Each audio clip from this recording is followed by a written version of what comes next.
person, I suppose, to have this type of conversation with. Gary has been the CEO of Siemens Ireland since 2015.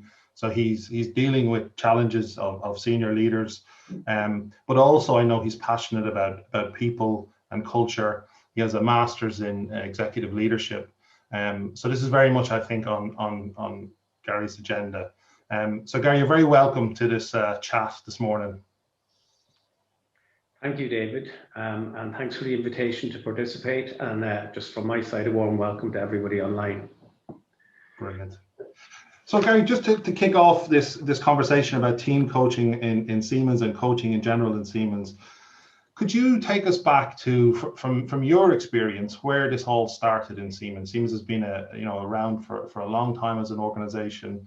When did you start to see ideas of team coaching cropping up, and what was the issue or the reason why Siemens started looking to new ways to lead teams? Okay.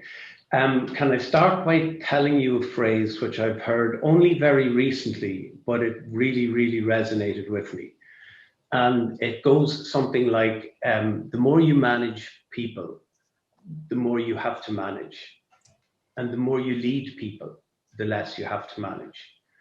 I'll put this in context in a minute, but it is extremely important in the topic of coaching, because coaching in itself, to me, it is an act of leadership. So in answer to your question, yes, we've been working with coaching for some time now. We didn't always call it coaching. Over the years, we've engaged in what we call listening circles or generative dialogue or appreciative inquiry. And as we know today, they were all situations which required skilled team coaching in order to make them successful. So let me take you back to 2008. In our region of the company in Siemens, Great Britain and Ireland, we realized that we had a fairly significant customer satisfaction problem. Our customer satisfaction statistics or results were poor, and they were deteriorating. And leadership team got together, and we decided to engage with an external business school called Ashridge Business School to help us identify a turnaround strategy, which we started to call Customer First. And we wanted Ashridge to engage with the company and to help us, if you like, define the best method to address the customer satisfaction topic. And through discussion and dialogue with Ashridge, team coaching became the method of choice. From the outset, it became very clear that leadership could not be the solution. The solution had to come from every level of the organization, and particularly because the problem was coming from not what we were doing or not doing, but it was coming from what we were being or not being when we were with our customers or when we were dealing with customers. So we had to, if you like, empower every single employee to act in the interest of good customer satisfaction management. And I remember the first time that the concept was really discussed at a senior level with Ashridge, the most senior leader involved. He said to one of the consultants from Ashridge, "Are you telling me that I have to let go and let control go and let every employee pack my parachute?" And the answer was yes. And that in itself was just such a massive change for the company. But we started learning that team coaching is about empowering individuals and about empowering teams. It's about trusting teams to find their own answer. And as we all know, when that happens, that is the most robust answer that you're going to get. So the phrase I used earlier on, the more you manage, the more you have to manage, the more you lead, the less you have to manage. This just became so true for this customer first environment, the environment that team coaching creates. So we started by introducing line managers at all levels in the company to the concepts around listening circles and generative dialogue and appreciative inquiry, all new skills and skills for which we needed a qualified team coach, if you like, an expert from Ashridge, if you like, sitting beside all of these conversations. And line managers, in turn, then they were to engage with all of their customer-facing staff, finance, sales, service included, in team coaching sessions and trying to equip them to make the best customer decisions. It worked very well, and I suppose in a period of 12 to 18 months, we had the situation almost turned around completely, and we were getting very good customer satisfaction results. Brilliant. Thanks for that, Gary. Could you say a little bit then about, so you went all the way back, I think, to 2008 there to give that example. So we're obviously a decade on. What's happened in that decade in between successfully applying team coaching ideas around a customer first challenge, or customer satisfaction challenge? How else have Siemens been using this way of thinking and leading in getting things done? Yeah, a number of things have happened, and what I would say is that it was extremely challenging for the company at the time, and trust played an absolutely massive part in all of this. And believe it or not, but convincing employees that they were genuinely trusted by their managers almost became the biggest challenge. And it was so uncomfortable for them to realize my manager is actually telling me to make the decision myself, and that he or she will support me. And that's something that started to develop in the company over the past 10 years. But it wasn't long, after the whole customer satisfaction thing, that we started to we changed the way we looked at the company. We changed the way we looked at issues and problems and challenges within the company. And I suppose one of the key tenets of the customer first challenge was that it was one of culture. And in a company where we have processes and systems and rules and regulations to beat the band, the concept of a culture change was a different proposition. But if you want to change people's hearts as opposed to their minds, then it is going to be culture change. And the best way to deliver that, the way to deliver the more robust, durable solution, is going to be through team coaching. I think following on from the customer first, we very quickly identified that we had a similar type challenge within our health and safety environment. We have rules and regulations and KPIs and stats to beat the band, but employees and partners, they were still getting hurt.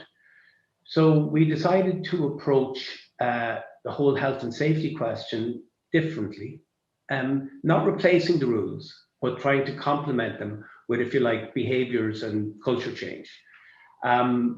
But this time we had the coaching skills in-house. We didn't need an external body to help us with this. We developed a program called Zero Harm. We developed its own principles and ambitions. And it went beyond the physical attributes, if you like, of health and safety and focus on the culture. We wanted employees to behave, excuse me, in a safety conscious, responsible manner without a rule book or a process. So the principles of Zero Harm were zero incidents, it's achievable, look after each other, and if it's not safe, stop the job. So this was almost a repeat of the customer first, take responsibility and ownership. We were asking employees to make a decision if they felt the job wasn't safe, to stop it. In order to reach everybody, we adapted the same methodology. We engaged in listening circles, generative dialogue, and we rolled it out throughout the whole company. And again, it's been a massive success. The Zero Harm program took off. It started out being a safety program about hard hats and high-vis vests, but now it includes employee well-being, social health, mental health, spiritual health, and it's been a great success. Thanks for that, Gary. Gary, a lot of what you've spoken about has been at a kind of organizational level. What the kind of common challenges around customer and safety.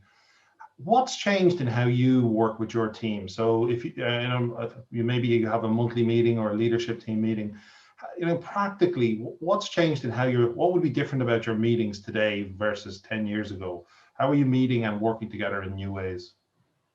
We are, and if I just reflect on the Zero Harm program, for a leadership team, establishing those principles and saying, you know, that we're all signing up to those principles. What it meant was there was never going to be any more debate within the leadership team around whether something is safe or not. If an employee said it wasn't safe, it wasn't safe. It built up greater trust between the senior management team and the individual employees, because as leadership within the company or senior management within the company started to see employees making good decisions and having the courage to make good decisions, it built up greater trust between them. And I would say that that trust build-up has engendered a greater sense of inclusion, because as management, and sorry, I keep saying management leadership, as senior management started to see line management and employees making the right decisions, the organization just almost started to become more inclusive, because we wanted more ideas in the room, we wanted more people contributing to solutions. The generative dialogue type meetings, they're much more productive, particularly at producing new ideas. Big bonus is there's less formal preparation, no PowerPoints, people sit around in a circle, no tables, no iPads, no phones. And it's a bit of exposure, but it's good fun. Sometimes it's difficult to trust the concept that it's going to work, and that's why you need a coach sitting just slightly outside the circle. But it's difficult to trust the concept is going to work and it's actually going to deliver something, because it can have a tendency to wander a little bit. And again, that's where the coach comes in. But I found them to be very, very productive, particularly at generating new ideas. And so for us now, as I said, the key ingredient at these meetings, it's not the PowerPoint, it's the coach, the guy who's sitting outside the conversation, just observing and making sure that it's staying within the guardrails. Okay. And I know we're all zoomed in this morning, probably because of COVID and pandemics, and you know, ideally we'd be in a big room together having these types of conversations. So I'd be interested to know, bringing things up to date, you know, how has Siemens been able to adapt because of the kind of skills and capabilities it's built up around these things? How has it been able to adapt in a kind of a COVID world? Yeah, we've certainly leveraged those skills. I would say in general, the company has survived very well. The first 12 months of COVID, business hasn't really suffered. We've managed to keep it going and results are quite positive. And no employees, if you like, of Siemens Limited have been tested positive. So we're in good health, business is good, and but touch wood, because we're not out of the woods yet. We've made a lot of good decisions in the past 12 months. And I would say most of what we did was during COVID was through coaching and generative dialogue. There was a key pivotal point back in last April, May, when we found ourselves moving out of, if you like, a crisis management mode into a business continuity mode. We set up 2 working groups that were set up in the style of coaching, team coaching. One was called Building the Business of the Future, and the other was called Building a Smarter Workplace. The first one, the Business of the Future, was more outward looking to our customers and how can we do better customer business. And Building a Smarter Workplace was more inward looking. How can we work more effectively, using everything that we've learned, everything that we've ramped up during COVID, to make sure that we're building a workplace that's fit for future. Most of the key elements around of this were cultural change. And we did a lot of good work in, as I said, in these coaching circles, where we invited as many employees as we could to engage in the processes and try to come up with some ideas as to how to tackle the 2 problems. We were trying to build trust, if you like, with employees, to allow them to determine when and where they did their work. Again, in the other direction, the challenge was that trust from employees in their line manager, that their line managers will focus on, if you like, the output or the outcome of a job rather than when and where it was done. And then seeing just a greater sense of ownership with colleagues for the welfare and well-being of each other. Okay, and hopefully, we'll all be vaccinated in the next 6 months, and we'll be able to get back together and go back to normal or a new normal. What elements do you think that have what patterns and ways of working that have been a requirement in the pandemic do you see Siemens holding on to, after we come back from our summer holidays, hopefully in August and September? What has happened over the last 12 months that you'll hold on to? Well, flexible working has worked extremely well. And we have, I suppose you could graph employees on a norm curve as to how much work they will do remotely when things return to normal.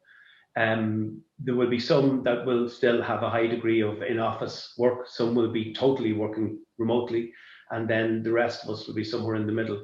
But I would expect, my number is 50-50. I think we will be 50% in the office and 50% working flexibly. So that's number one change, and it's working extremely well.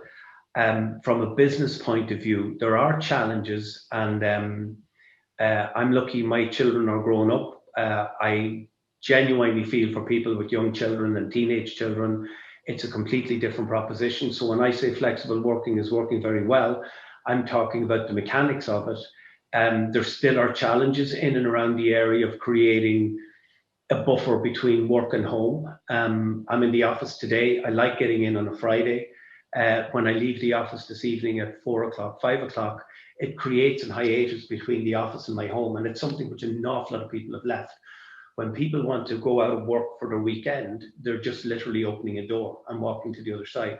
And that can create its own difficulty. So I do recognize that there are challenges and individual challenges for people working remotely, but technically it's working very well. If we can deal with the other issues, and we are dealing with them, I think we'll make life a little bit better for people. Employees being able to speak up and calling stop has continued. It started in customer first, it went into zero harm. It's still there today. And if people don't feel safe about something that they're doing in a flexible working environment, they're telling us stop. That can be anything to do with pressure. It can be right to disconnect. It can be my chair is not suitable for working at home. It can be my broadband is not good enough, but they're speaking up.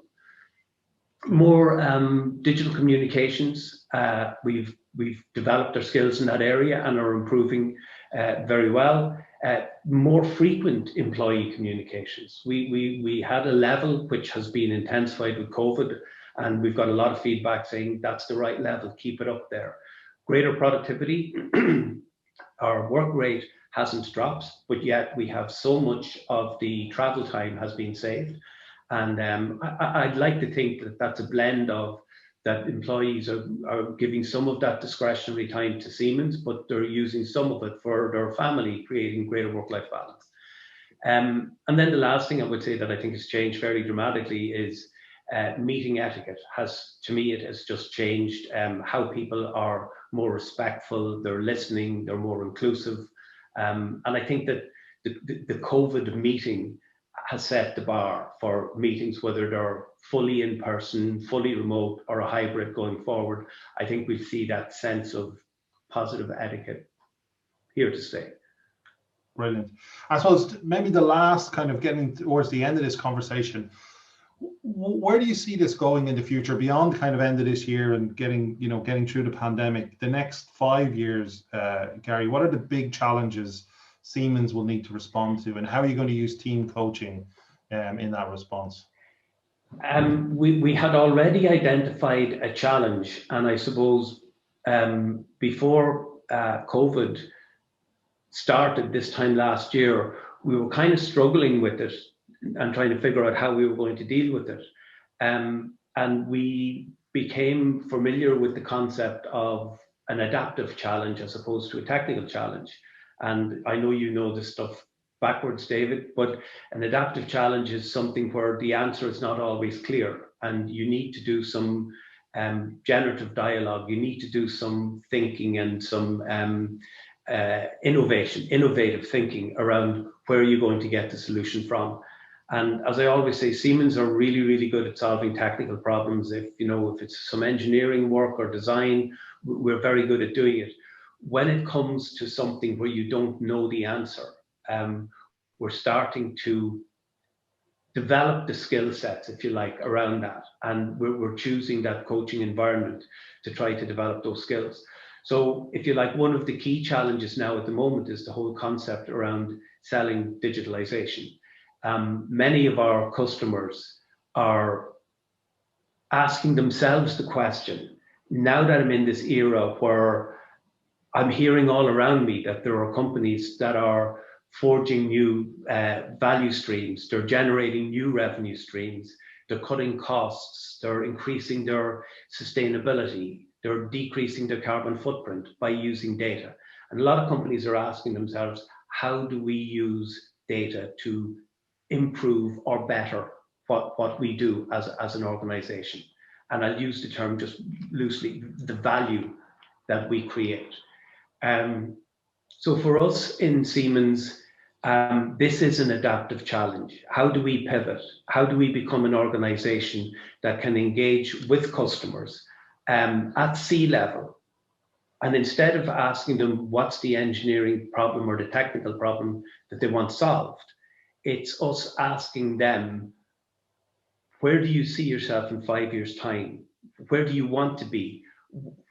How can you achieve your 5-year goal through digital transformation? And it's a different approach. It requires for us in Siemens a shift in mindset. Some of the tools we use will change. And I think that we're only in the early stages of this now, but we're applying, as we applied, if you like, coaching and appreciative inquiry, generative dialogue, as we applied that to customer first, health and safety, flexible working, we're now trying to apply that to developing adaptive leadership skills. Lovely. Gary, thank you so much. Our time is up, but I really appreciate having this conversation this morning. It's been really insightful. And I think hopefully also for people that have been listening in, some of what you've said, I think will resonate for them. And really what we want to do now is provide an opportunity to start to have some conversations around what's been heard and hear from people about what's been going on in their own organizations using coaching and team coaching and the ideas you mentioned.